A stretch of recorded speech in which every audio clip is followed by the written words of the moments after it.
for me, I don't experience my life in monotone Uh-huh. at all. Um, but sometimes I express it in monotone. That's my sort of autistic lineage, is to express things. And that's partly where my humor lies as well, is It that is. whatever It's it is, it's all going dry. to kind of come under the We same. refer to that as dry humor. Very, very dry. Yeah. So dry that you want to drink. Makes you want to drink. It's funny. Yeah.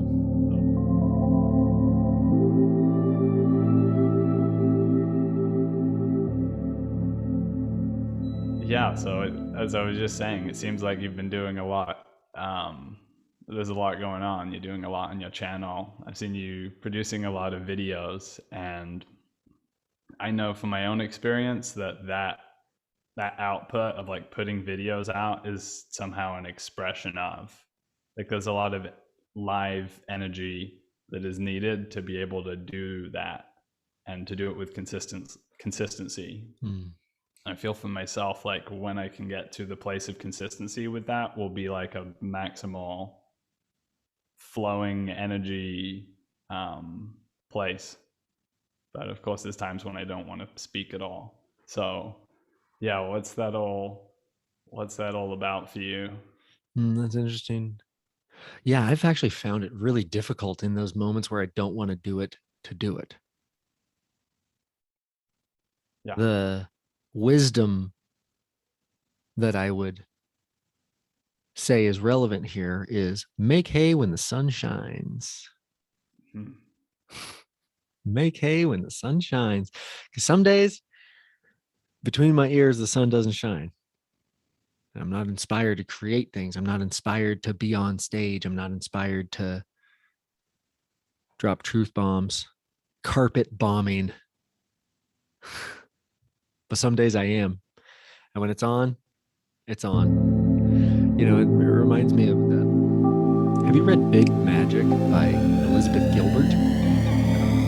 She wrote Eat, Pray, Love. But Big Magic is a book about creative inspiration and creative work. Highly recommend it to anyone who tries to do the creative process.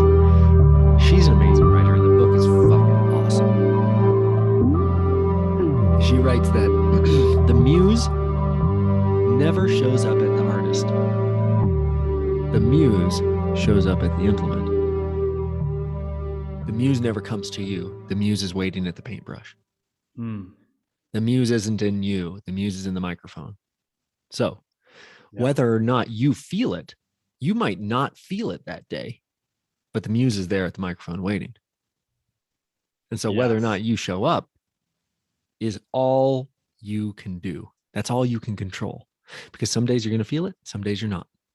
Whether or not you show up is at the end of the day all you get if you want to dance with the muse. Yeah, I like that. That's well put. And today I definitely was not feeling it, but it's an expression of where I've gotten to in like 2 years to get to the point where I'm like, it's my policy now to try and show up no matter what. Yeah. Yeah, you fucking And put on the sport coat and let it rip. Yeah, and that's true. You know, it's there's something connected to parenting here. But mm. there's something connected to like the story that we get where like, oh, you don't feel it, honey? It's okay. There's something like there's like the sound of the voice of a nourishing mother comes online when I think about when I don't feel good and I don't want to do it. Mm-hmm. And the voice of the stern father is like, school doesn't give a fuck if you feel good or not. Get up and go get it done, buddy. I think the truth is somewhere in between and shifting back and forth between those things, but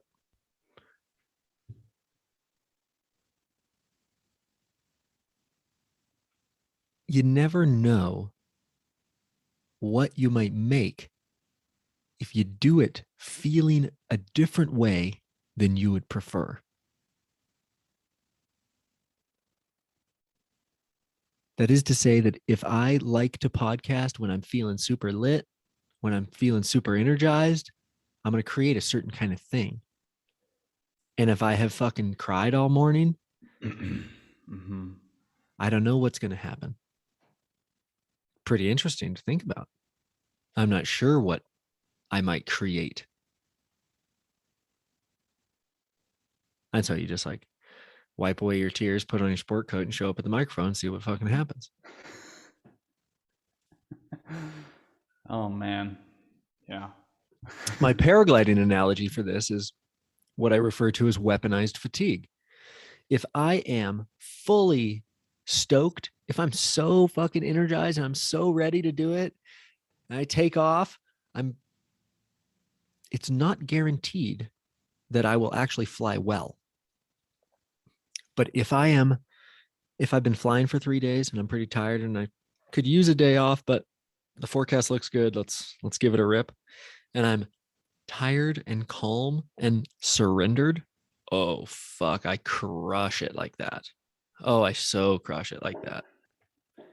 So there's this weaponized fatigue, this right state of being tired and dissociated or like healthily distanced from the outcome that I would prefer, that just like, oh yeah, look out.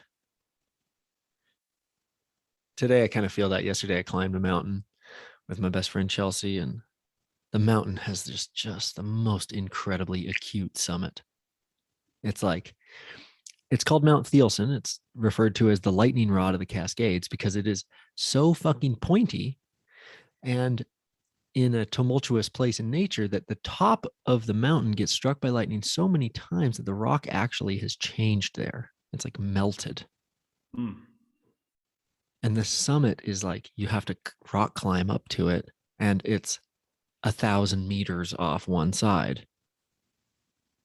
It's just incredible. So I'm feeling delightfully sore today. There's something about the climate and the kind of plant life that I'm seeing outside your window is very, very appealing. I really love that, like, dryish West Coast. Yeah. Yeah, love the hikes very much. Yeah, it's Very nice much out looking here. forward to escaping the city and really living in nature or close to nature. Because you're in Berlin, right? Mm-hmm. But you're British? Where'd you grow up? Yes, I'm English. British. Also, culturally transatlantic, pretty American. Got it. Yeah. Okay, so what do you want to talk about today?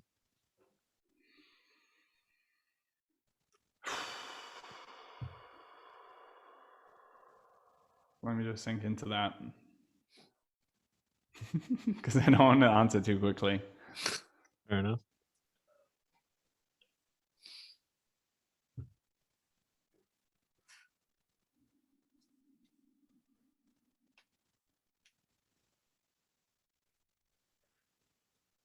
Well, truthfully, I don't know what we're going to talk about.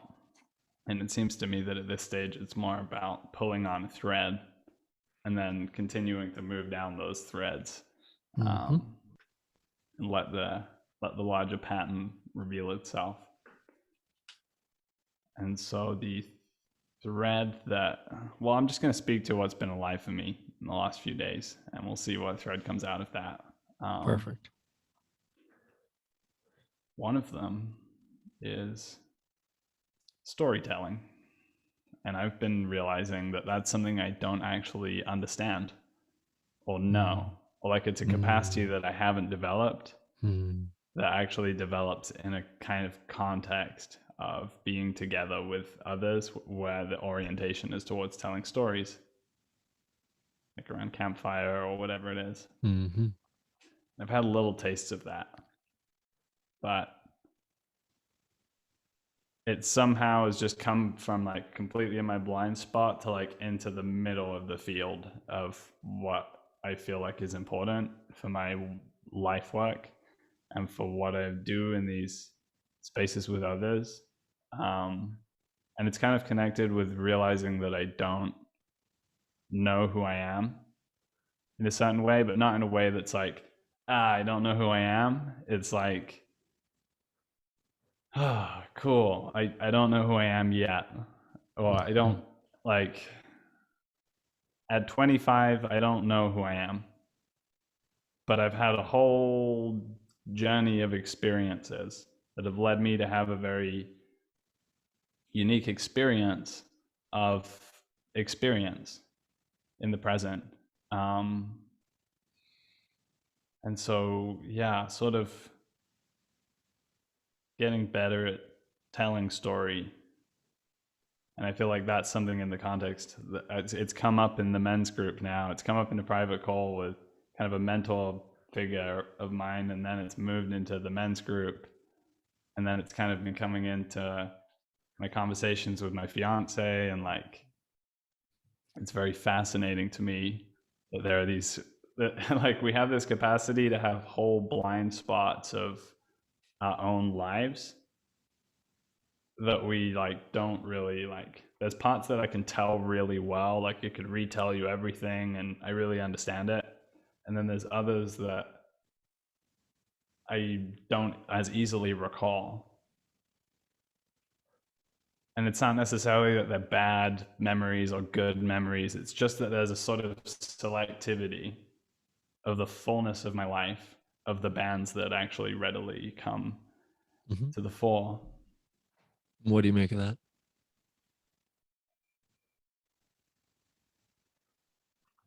Well, you spoke at the beginning to dreams, dreams being like relevant to you and relevant to you like today, to be more precise. And the reason that I remembered to reach out to you again for this call was I had a dream where I was like out in this like mountainous terrain sort of thing, like in a little wood cabin, and then there's this huge ass mountain sort of just there, like on a plain. Like the hut was at the foot of the mountain, and then like a big black storm cloud was like coming down from the mountain onto the plain, and then there was like this move from outside to inside, and then inside was like all these danky wood burner fires. Like there was one fire over here and one fire over here, and you just felt so incredibly warm and toasty and like cabiny. And so I don't fully understand the meaning of that, and maybe somehow sharing it with you is gonna help realize that, but it speaks to my relationship with dreams, and that's part of like trying to tune into intuition and the feminine is like letting the dreams sort of come through. And help me understand the connection between you remembering to book this call with me and that dream. Was I in that dream? Yes. You were the other person in that dream. So the context of the cabin and the mountain and all of it was somehow connected with you. We were there together. I guess maybe I was visiting you or something like that. And then. Awesome. So. I love it. I love the cabin. I just spent the weekend at the cabin. That's where I was. At the foot of the mountain that I climbed. It's literally, I was at the foot of this mountain. I just spent the weekend at the cabin, raging the wood burning stove. That's Holy shit. I was. There you go. There was. Okay. So there was no dark storm clouds, though. It was quite beautiful. Very windy on the summit, but quite beautiful. All right. So it wasn't just my pure imagination. This was like a morphic resonance, morphogenetic field. Like maybe. I was tuning into that's a very reality. That's a very interesting serendipity. That is a very interesting serendipity. And it's also a safe bet that mountains, I've always had an affinity for the mountains. So I like that. I like that you that, yeah, whatever you picked up on placed me in your dreams near a mountain and near a wood burning stove in a cabin, because that's just right up my alley. I don't claim to be good at interpreting dreams. I'm not like the Carl Jung or anything Yeah. of But I want to go dream back here. interpretation. But I want to go back. I'm curious about this storytelling inquiry that you're in. And for me, I am a career storyteller. I'm a lifelong storyteller. I identify as a storyteller, and I tell stories in a lot of different ways. wow. So storytelling for me is everything from telling a joke to recounting my lived experience to making things up and being fanciful and iterative. Hmm. So storytelling is a huge genre of communication for me. So I'm curious, when, as you're inquiring into storytelling and how that hasn't been or will be a part of your life, what kind of storytelling are we talking?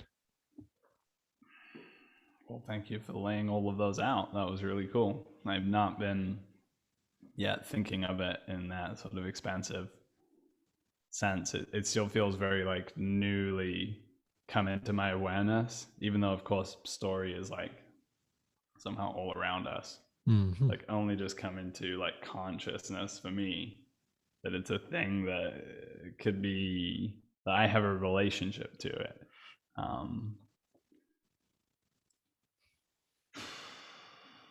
So while there's a connection between what we were speaking to with the dreams and the storytelling, one of the things I've been having is that I left school at 18 and I went to university, and I somehow left the entire context of my school. I left my town.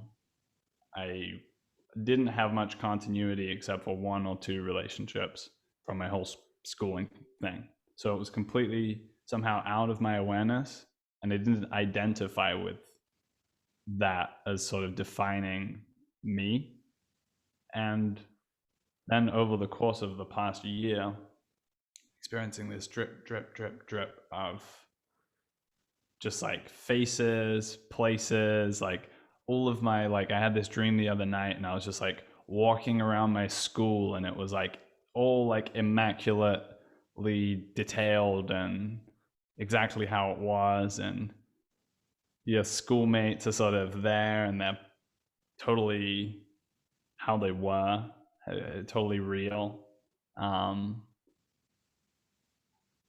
And they haven't been like distinctly unpleasant or pleasant. They're just sort of, I'm just constantly being drawn back. And I feel when I listen to my dreams, it's often that it's bringing through something in me, in my memory, in my deeper knowledge or experience. It's like gradually dripping it through into the conscious psyche. So that's a case for why it's really important for us to actually be able to talk about dreams and talk about them together and even like make sense of them to some degree. Yeah, that particular dream that you're referring to about being back in your school and having it vividly detailed, that sounds like a certain kind of storytelling to me that is something like, we could call it something like, your factual experience. That's just like what was real. That's just like what happened. Mm-hmm. Right? There's so many different kinds of stories we can tell. Like the story of what happened is one very specific kind of story. How it felt is a totally different story. The meaning I made of it is a totally different story. To add in timing, bravado, charisma makes it funny, which makes it a totally different kind of story. Mm-hmm. Yeah. So wow. The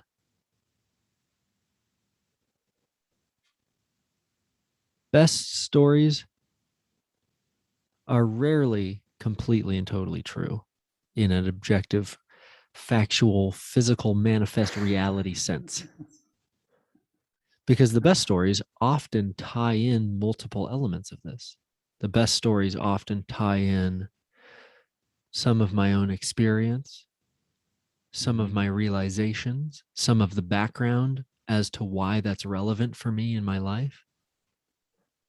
Maybe self-deprecation, maybe some kind of comedic timing, some kind of funny insight, some kind of hilarious overshare. The best stories tend to be a combination of lots of different kinds of storytelling. Right? Like you never watch a 2-hour movie that like is only one kind of story. That's like most people need their emotions to move a little bit for them to stay on the thread. That's why, like, if you have a heavy movie, like they're going to have a character that's funny so that 45 minutes into heaviness, they're going to have a light moment that's going to give people an emotional breath, give them a moment to be like, okay, it's all going to be okay. Okay, let's tune back into the drama here. Okay, all right. Right? Because we just can't fucking do it forever. We can't just do seriousness forever. We can't do objective physical manifest reality forever. We crave people's experience. We crave the nuance. We crave the insight. And we can have insight. And we can have nuance. And we'll get hungry for some fucking drama. So it really is a shape-shifting, reading the room, reading the moment, tying it all together. It's just total improv. It's just so fun and beautiful storytelling and being funny. I think my first life goal that stays with me to today, the characteristic that I want to be, that I want to embody, is funny.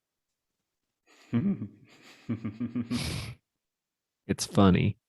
Okay. And I've made lots of mistakes shooting at that target, trying to be funny. I basically have done an enormous amount of harm trying to be funny. And have had to learn from that. And only in the last few years am I learning that a really valuable type of storytelling is my really genuine, authentic, lived experience, how it felt, how fearful it was, how terrifying it was, how uncomfortable it was, how ecstatic it was. All of these things, I've like, that's a new type of storytelling for me. But to like humiliate you for how you look or what you do or how you said that thing, that was like my original type of storytelling. And then I moved into like the, oh my God, you won't believe what happened storytelling, which was like a big part of my like adolescent life growing up as like as an aspiring professional skier. So something about the context of spending time with these other athletes and skiing people that you would just end up telling stories together. Well, it's just true about like paragliding too, is like, you know, when we drink beers in the parking lot after we've paraglided all day, it's like, you won't believe what happened. Right. And those stories are a mix of this objective reality. So I took a big giant collapse. My glider just collapsed. And then I completely and totally shit my pants. You know, it's like, that's both objective reality and your lived experience. It's funny and it's true. I did metaphorically completely and totally shit my pants. It took me 45 minutes to calm down after that giant collapse. But yeah, it's interesting. The concept of storytelling and how it relates to us being vulnerable, how it relates to us being authentic, how it relates to us being able to be sensitive to what our lived experience is all very relevant.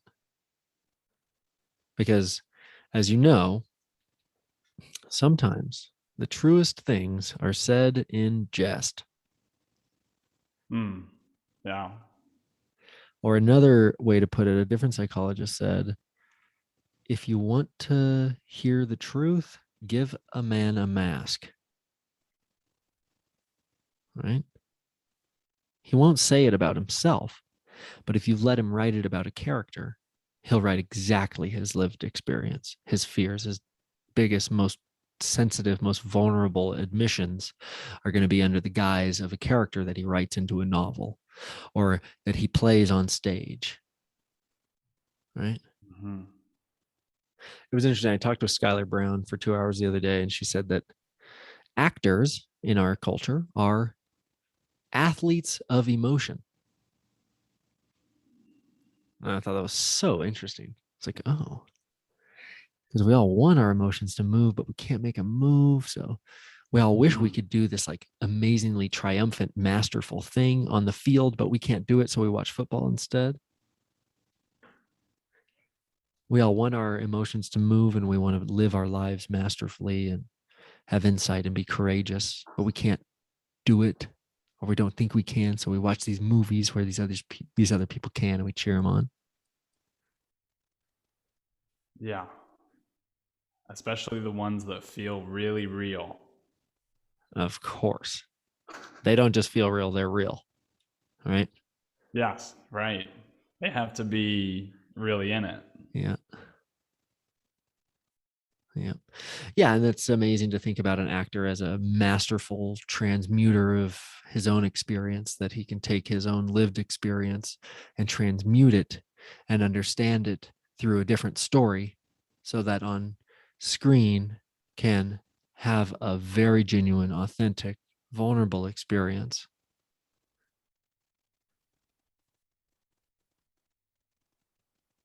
That just is that the only difference is that it's in a different context with a slightly different story. It's not that the experience is inauthentic. It's an authentic experience, but under a different story.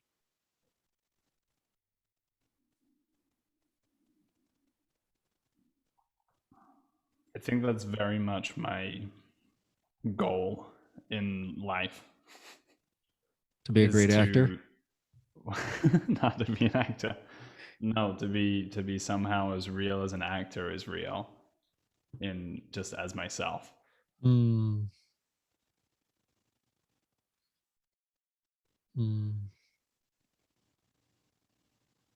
And it's interesting, like there's like as you're like you were laying out some really good sort of gems on what it is to move through a story, and this sounds like there's kind of a musicality to it, and the people aren't necessarily listening to the content, they're listening to the journey, and then it sort of comes to some sort of climax and something happens or whatever. Yeah. But for me, I don't experience my life in monotone at all. But sometimes I express it in monotone. That's my sort of autistic lineage, is to express things. And that's partly where for me, I don't experience my life in monotone at all. But sometimes I express it in monotone. That's my sort of autistic lineage, is to express things.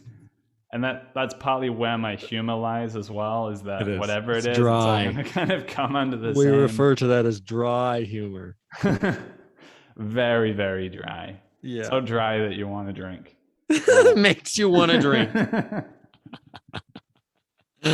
That's funny. Yeah. So, but that's a big, like, if I could break through that and go from being in monotone to being in monochrome, yeah, what would that do to other people to witness that? Okay, a couple things come up for me there.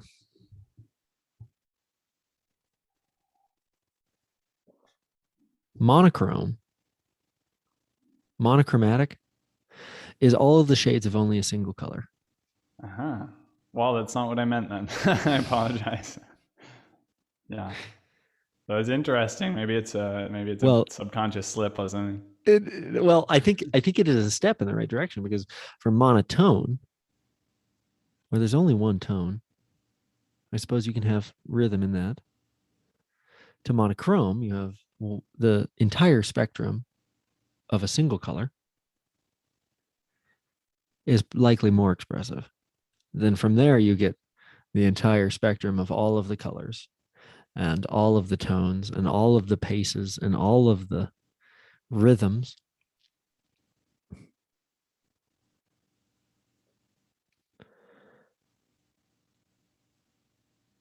That's interesting. I guess there's also just like a way that you are, right? There's the way that you are. And I I guess what I feel is I want to push back on the idea that you have to be different than you are. And what you want to aim for is not better. It is wholeness. I love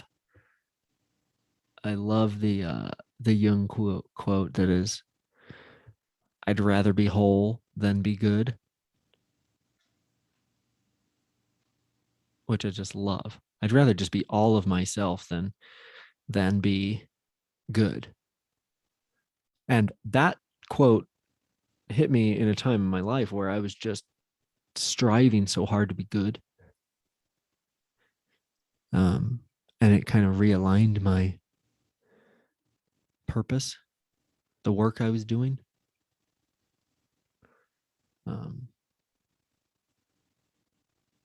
So the pushback on how you are, but I think that your own version of in full color, in full surround sound, right? It's different for everyone, because not everybody's Jim Carrey. Right. And as hard as I fucking try, as hard as I've tried for my entire life to be Jim Carrey, I'm still not.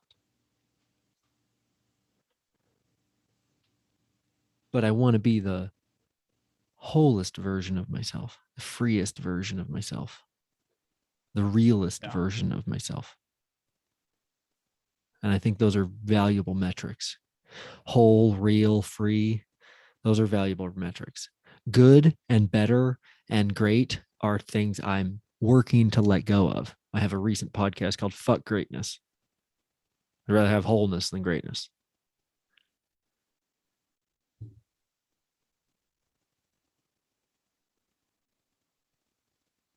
And I think that those are the best storytellers, are the whole people, or the people who have, and I think I disagree with that even as I say it. Sometimes the best storytellers are the brokenest people. Right. It's like the blues. Sometimes it is the blues, huh? But it's also, this conversation kind of brings up this something that's very Joseph Campbell, just the nature of human communication through story, just the nature of humans to use stories to pass on information, which I think that in modernity, people have just completely and totally misunderstood. I mean, myself included initially. But the idea that religion was created to control people is you're just missing the point. You just don't understand how information was disseminated in a culture before we wrote. Everyone's just like, and they just read it. I'm like, no, people didn't read, dude. I try to understand religion being created before people read, before they wrote. It's like, it was stories, man. It's like, the Jewish idea that you don't eat shellfish and you don't eat pork. It was like, back in the day, those things were fucking really dangerous to eat. Like, foodborne illness was like a huge killer of their children and their people. It's like, yeah, you avoid these foods. God told you not to. What is God telling you not to eat pork means? Well, they ate it and they died. Well, fucking, that's definitely God. That's my conception of God. That's definitely alignment with my conception of God. Yeah. Well, I have actually a little story to throw onto this. Okay, well, add some color. Okay, so after my fiance and I undertook our first and only 5-gram mushroom experience here in Berlin earlier this year, we went for our first trip out of Berlin to the countryside to a little village called Thaler, and it was very quaint, and it had little like witchy, like it had this whole like witchcraft thing there and beautiful nature. And we decided to hike to the next town, Quedlinburg, and by Google Maps it was only going to be a few hours, and it ended up being marching through these very long country road fields and getting all like straw and stuff in our clothes. And we had also taken some mushrooms that day as well, with intention.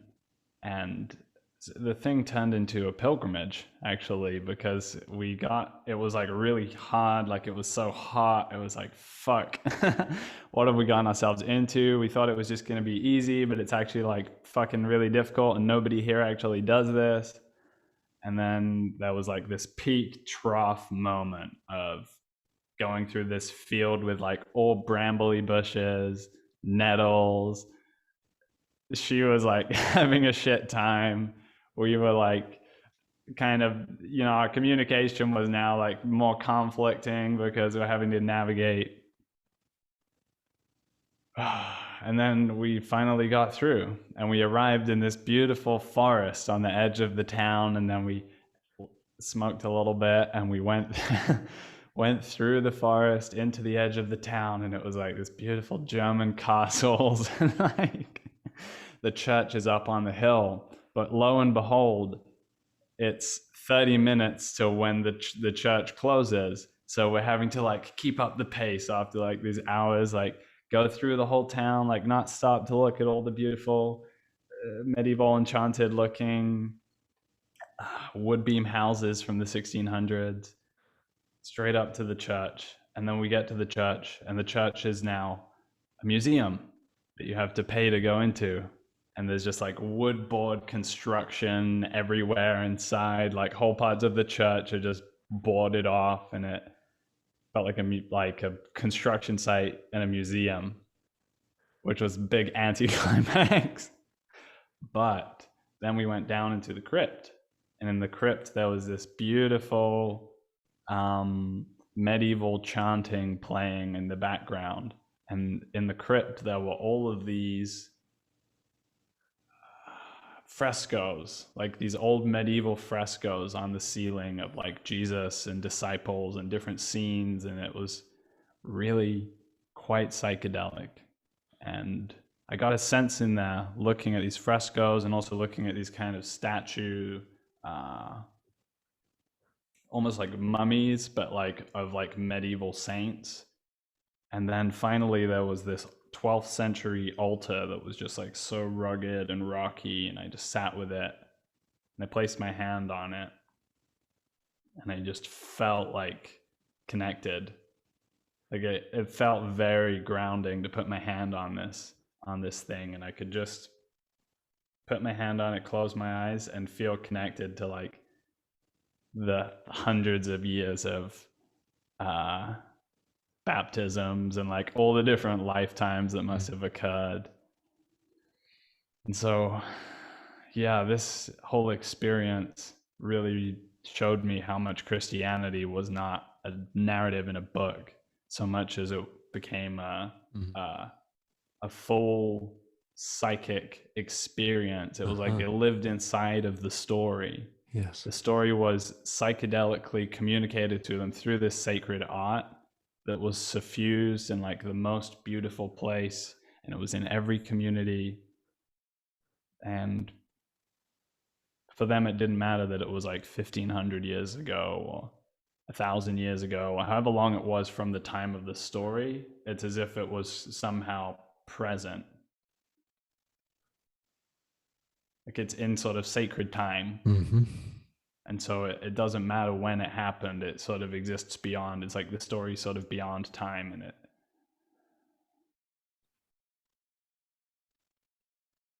How was that? That's a I feel like I great got into story. some storytelling there. That No, I was, like it. I I mean, like it. I thank you for the. I appreciate the space to actually be able to try out telling a Yeah. story, Yep. because you need an open space to do that. That's right. That's right. Yeah, I love that. The idea that or just like the visual that you guys are a young couple who have taken mushrooms and are on what is going to be just a really pleasant hike that turns into just a bramble fest, fucking sweaty bushwhack through like through a One bunch of more thing before that is right before the brambles, we had walked past this beautiful lake, and then an old German man we'd asked him like, how do we get to the next town? He was like, oh, I'll drive you. It's like 5 minutes. And we're like, no, we're on a pilgrimage. Dankeschön, Dankeschön. We're gonna walk. And little did we know that was right when we were entering into What do you mean? He says, no, you use a walking under the car to get blazing around midday all of sun. this blackberry. Yeah. You get around this swampy bramble shit. Yeah, that's great. And yeah, it sounds like kind of a visceral epiphany of where Christianity, which is likely the most powerful story our world has ever told and heard, right? The way our world right now is shaped, that I've lived in and you've lived in, Western culture, the most powerful story ever told by Western culture, or that shaped Western culture, is the story of Christianity, the story of Christ, creation in Christ. And it's unfortunate the level of disdain the story has and the slander that it has, because I love how Jordan Peterson talks about it. I love how Jordan Peterson talks about it and how he understands it. I don't love how Sam Harris talks about it. Sam Harris is very disempowering on this subject, and Jordan Peterson is very empowering. Sam Harris is straw manning of the subject, and Jordan Peterson is steel manning in the deepest sense. He's like sacred manning. Wow. Sacred manning. Holy shit. We just fucking did it. The third tier. Straw manning and steel manning. Oh, I love that. I appreciate how that was a very clear distinction you just laid out of the two. But what is bringing up for me is that my dad told stories to a large extent in reference to things in the Bible. And that was his way of helping people. You know, he was kind of an intuitive empath, and he would help people and counsel people and read people and so forth. But he would always, at least in those years when I was growing up, it would be that he would offer to pray for somebody. Or he would, like, even talking to me, it took like years and years before we could actually have a kind of spiritual conversation without him having to put it in Christian language, Christian story context. Like, he was so nested in it. Interesting. And for me, I need to, I think there is something to this, like father, like son. And I grew up watching him, you know, emceeing in church and talking and telling stories, and sometimes stories from his life, and sometimes with the Bible stories. And what does it mean for us to be disconnected from the most foundational story? Or the most foundational stories, period, because we're not just getting cut off from Christianity. We're not really, as moderns, very connected with the Greeks or with.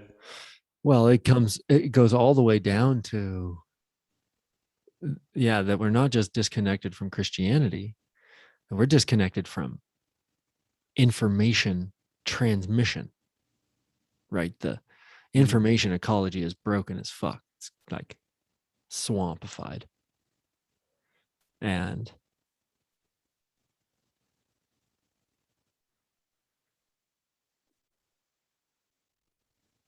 everything is like we're addicted to science. No stories. That's not true. That's not true.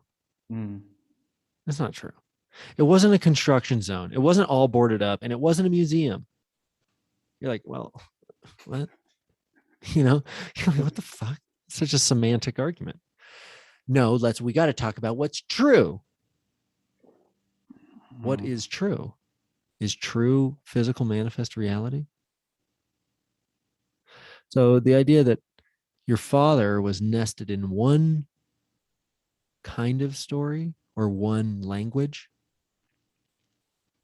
is interesting. You know, our mutual friend Peter Limberg writes about it as like code switching. Yeah. And I'm so good at this. I'm so good at this. This is one of my gifts. I can pray for someone. And I can also just talk completely objective reality. I speak those languages, right? Like I can speak to it. You've had that experience of praying for somebody, or being invited to pray, or just offering. Yeah, I mean, I grew up going to church, and I have had lots of experience praying for and being prayed for. And when I was 16, rejected that, vomited it up. And now as an adult, I sifted through my own pile of barf and realized that there were some things in there that I actually needed inside of myself. And with a different context, I could recoat and swallow them again. It's very psychedelic what you're saying. Like you're almost looking into your bath and seeing the fractal truth of yourself. Totally. Yeah, the baby came out with the bathwater. The nutrition came out with the barf.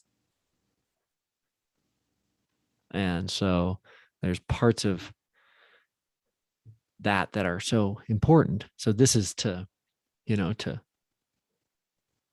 it's almost like the process, and I think so many of us go through this, is that we initially, just as children, we're imprinted with the sacred man of our parents. We only have the sacred man. They're just like ineffable, deified, right? The sacred man. That's sort of the sacred image of your parent that you have as a child. You just fucking coined the term. All right. You coined it. Straw man, steel man, sacred man. Straw man is where you take what someone is saying, you misunderstand it, you pretend that you do understand it, and you argue against something that they didn't even say. Steel man is where you work diligently to understand what they're saying, make the best possible case for it, and then agree or disagree with that. Sacred man is where you see through the right and the wrong, and you actually just like see the deep sacred belonging, the being, the sacredness of a person or a story. That's the sacred man. This is a concept I'd never even thought about until you just said it, and I fucking have, and now we're going. All right. So the sacred man machine is fired up and running. So for me, and I think that I'm not alone here, so I'll just speak from my own perspective. I think that as a child, I had only a sacred man view of my parents, right? It's a deification. They're ineffable. They are God. They are everything. And then as a child, you think that the parent is so great as a person that they're the best. And then as you begin to individuate and need to move away from them and separate yourself so that you can grow on your own, you steel man them, right? You mischaracterize them often.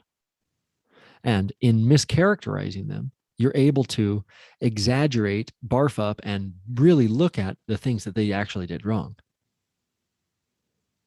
Right? But at some point, to continue growing, some of the stuff that you had to barf up with the wrong stuff actually needs to go back into place.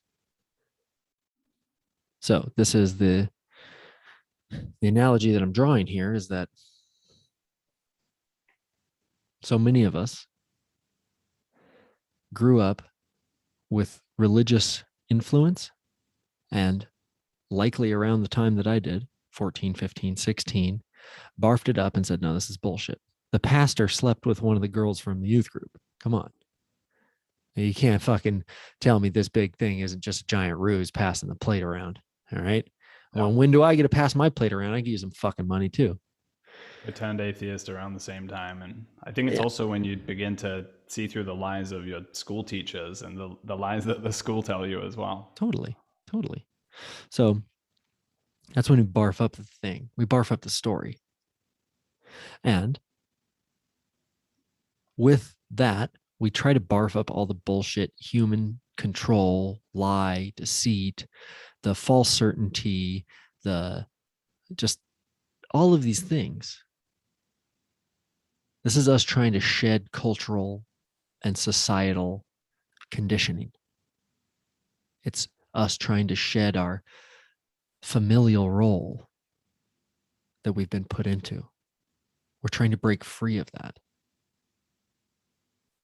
But then for us to really find our real role, our dharmic path, who we really are, we kind of got to pick up the idea of role and path again. We kind of have to get a little bit closer to the idea of conditioning. We have to get a little bit more intimate with the idea of our humanity, that we are just the fucking bubble in the froth on the tip of the curling wave that's to crash on the beach. We're just a really small part of the whole thing. And then we can't break ourselves away from the whole thing and just invent ourselves as if we're some atomic individual, because just an atom by itself is nothing. It doesn't do anything. It doesn't even exist. An atom only exists in a universe that exists. And a person only exists inside a humanity that exists. And you can't get out of your culture. And you can't get out of your society. And you can't get out of your familial role until you can kind of shift it, transmute it, re-understand it, recontextualize the story that you've grown up in. Mm-hmm. And it's through this code switching, not through a abandonment, not through a rejection, but through a code switch, that you can create a new space for yourself to be whole. Because your wholeness is not outside of your conditioning. Your wholeness is not outside of your familiar role. Your wholeness is not outside of your cultural and societal obligations. Your wholeness is a human existing inside of humanity right now. And the entire inertia of humanity and the universe is pushing you. And the entire potentiation of yourself and of the future is pulling you. And to think that you could just like take a hard left or take a hard right is a deep misconception of what you are, because you're a fucking bubble on a wave.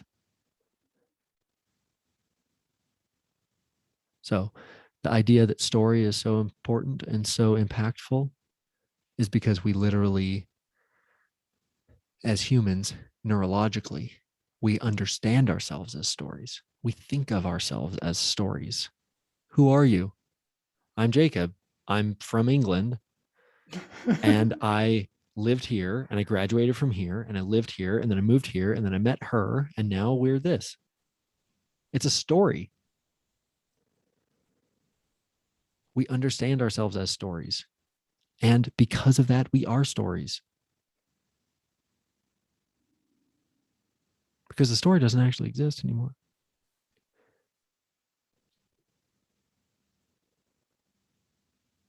So the code switch to be able to tell your story from a deified creation in Christ myth, to be able to understand your story from a secular atheist lump of atoms, molecules, and cells story,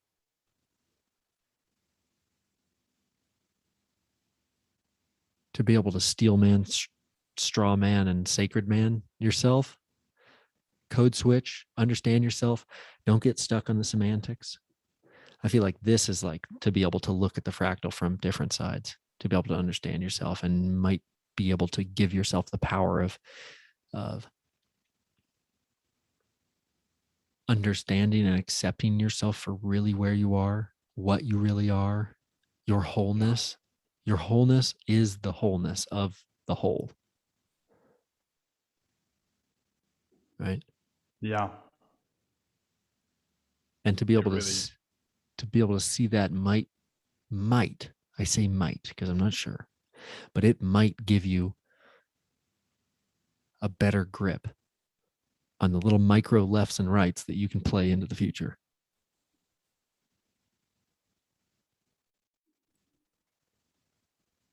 what I was going to say is that it is. It's sort of the richest discovery of this time for me is in those spots where I'm completely depleted of energy and it seems like sort of insurmountable, and yet I'm just called to step into it. Mm-hmm. There's an honesty in relationship with my inner dialogue, my inner sacred dialogue, that I'm reopening, that was sort of closed off for a long time. And it's the same place where prayer occurs in other language. I'm seeing them as sort of overlapping or the same thing. Yeah.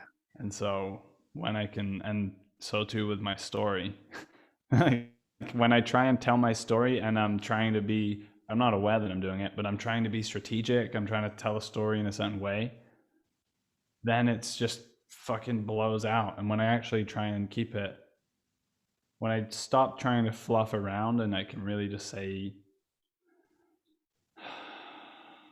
what the truth as it's emerging of what I feel has happened, what I feel I'm experiencing, then that's when it comes out most alive. Mm-hmm. But that is perhaps one mode of storytelling, right? Mm-hmm. That's we're talking about addictions and things that we love to do. That's maybe a place that I love to be.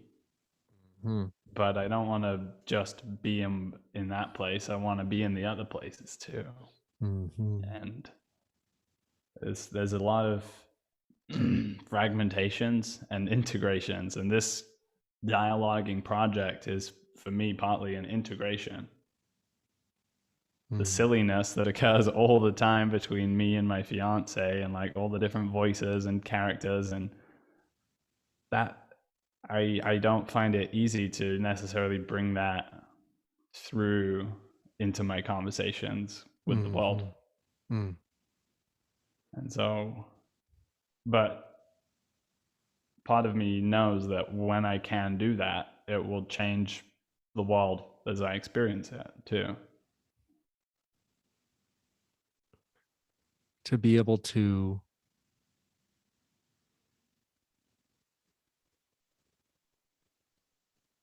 face the world in a similarly intimate way that you face your partner will change your experience of the world. Am I hearing that right? Yeah. Mm-hmm. Yeah.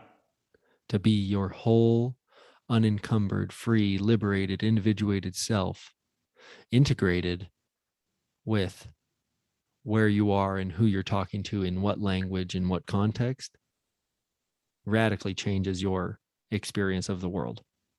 Yes. And absolutely. Also bringing her in, because there's a fragmentation at the level of like you guys see me, sense space, whatever. All of the people I'm talking to, they see me. They don't see Hannah. But me and Hannah are basically we're one organism on in a certain sense. That's how much of the time we are together, how informing everything is. Like that conversation between us is the most important conversation. Interesting. And so her, like, in what way she steps forward and finds her own channel into this, and we kind of bring it together. Some of the time, that's going to be a really big thing, because I will be disclosed in that in a certain way more by virtue of I'll be being with my fiance. So naturally, I'm going to want to be. It's going to draw me into a deeper honesty and more of who I am with her. Yeah. I mean, I think that you are speaking in different words what I've been fucking banging the drum on a lot lately.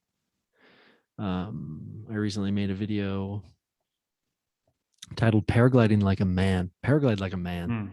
The lessons the lessons that paragliding has teaches about manhood. And that is the developing the sensitivity to feel into yourself in what is real in any moment, and having the courage and the discipline to articulate it accurately, compassionately, effectively. And I think that's our role as people. That's our cosmic purpose. I could put it into a cosmic purpose language. That as the lucky recipient of consciousness manifested in a body, it is your role to tune into what is real and let it lead you. And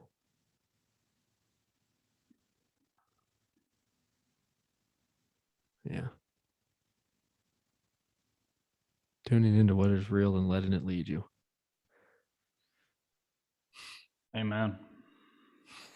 Yeah. Yeah. Amen is an interesting one too.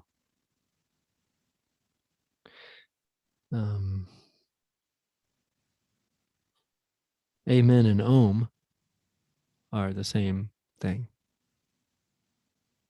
They're the same. They even sound the same, don't they? Mm-hmm, mm-hmm. Amen. Om. It is an incantation. It is a drawing in of the sacredness. It is to make sacred what you have to say.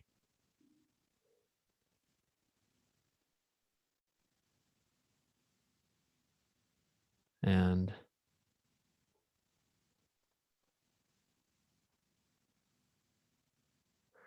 that's an interesting thing. If you think about humans as stories, humans as carriers, thinkers, transmitters of stories,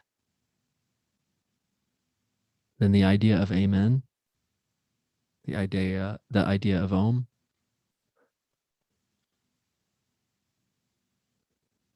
is a really powerful idea. What you say, what you think of this story, how you shape this story is sacred, and it will shape your experience of the world, yourself, your role, and by its very nature, shape the world itself. So amen. I love that. And it's incredible that you bring it up, because I had been drawn to this one passage in Rupert Sheldrake's book on spiritual practices, and it's about the Om and the Amen. And he talks about the actual vibrational resonance of those sort of three sounds. And it's like there's a movement from sort of head to throat to chest. So it's like Om.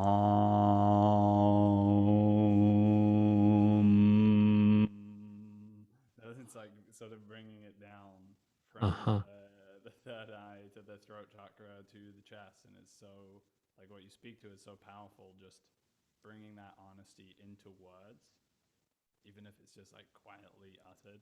I'm finding like to be able to speak it somehow like is affording of that deeper continuity with things. Well, the way I think of that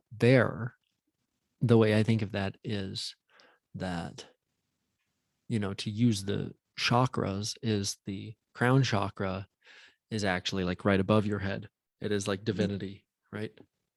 And so to bring things down, and in sound, to bring things down from your crown chakra through your third eye, through your throat, and into your heart, is to take what is divine and to embody it, to bring it into yourself.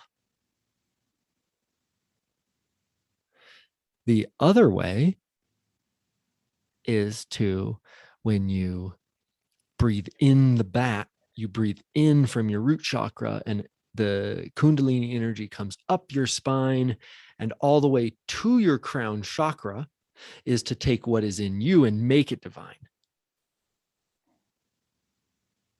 Om takes what's divine, makes it you. Your inhalation makes what is you divine.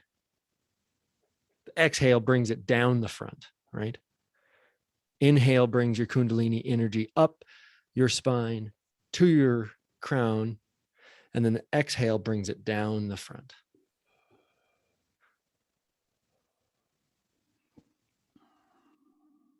Yeah, that's some deep yoga truths you're talking about right there. That nourishing breath has been one of those fuels that I've found when I'm like completely without other forms of replenishment. Like I lost a ton of weight and I was like very low energy, but spiritually I was able to connect with that.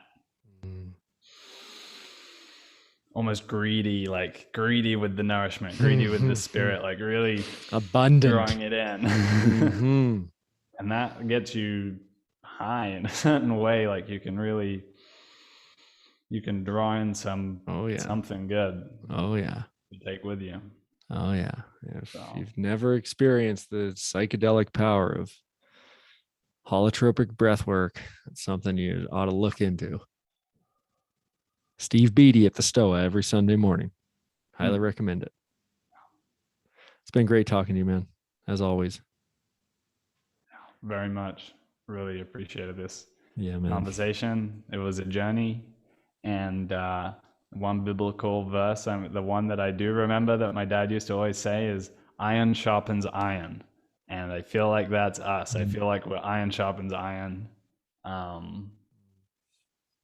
I feel like it's go time, and we move through a lot of terrain in this space. Like this space is very alive, and it's very masculine. Really going on a multi-dimensional journey. Yeah, I love that. There's some live learning going on too. Iron and that's sharpens really what it's all about. Iron. That's what it's all about. Iron. Yeah, interesting. It's very true. It's a very masculine thing. Fucking bang your head against another head till it is different. Good stuff, buddy. All right. Thank you. Thank you. We'll do it again soon. All right. Just wait until I take you to the top of the mountain in the dream, and then it'll make sense. All right. Keep your eye out for the sign that it's time to talk again. All right. And I will too. I'll let you know. All right. See you, Jacob. All right. Bye-bye.